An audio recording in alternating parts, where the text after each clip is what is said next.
Hello, my name is Nahan Gluck. I'm a docent here at the Japanese American National Museum. Been here about 18 years now, and very, very exciting place to me. I'm very satisfied by communicating the experience that Japanese Americans had. Today, I'd like to point out two elements in this tour that, to me, get the most response from, talking about adults.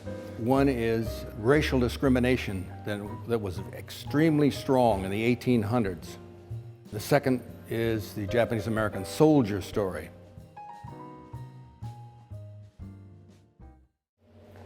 Actually, Chinese people came to America first, but because of racial prejudice and discrimination, laws were passed. As a matter of fact, here's one right here. In 1882, anti-Chinese sentiment, an exclusion act. No more Chinese laborers were allowed to come to America.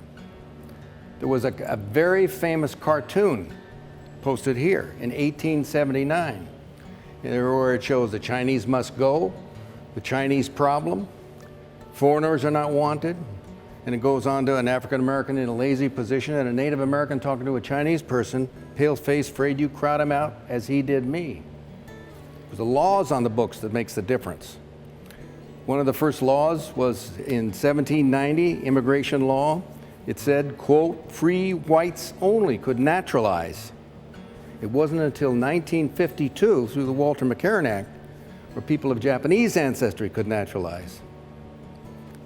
In 1942, we have General John DeWitt under the Exclusion Order 9066, listing the instructions to all persons of Japanese ancestry.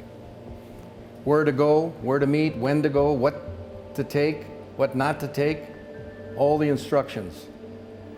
From the Executive Order 9066, which led to mass incarceration over to the, in the mainland here, we have a map that lays out where the camps are located. There were 10 camps, 2 in California, 2 in Arkansas, to house 120,000 people of Japanese ancestry. The interesting thing about this experience is about 1,500 Issei volunteered out of camp to prove that they were loyal.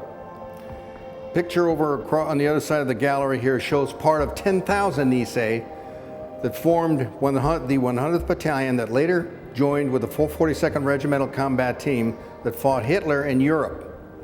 Their courage exceeds any record that this government has had in any of our wars.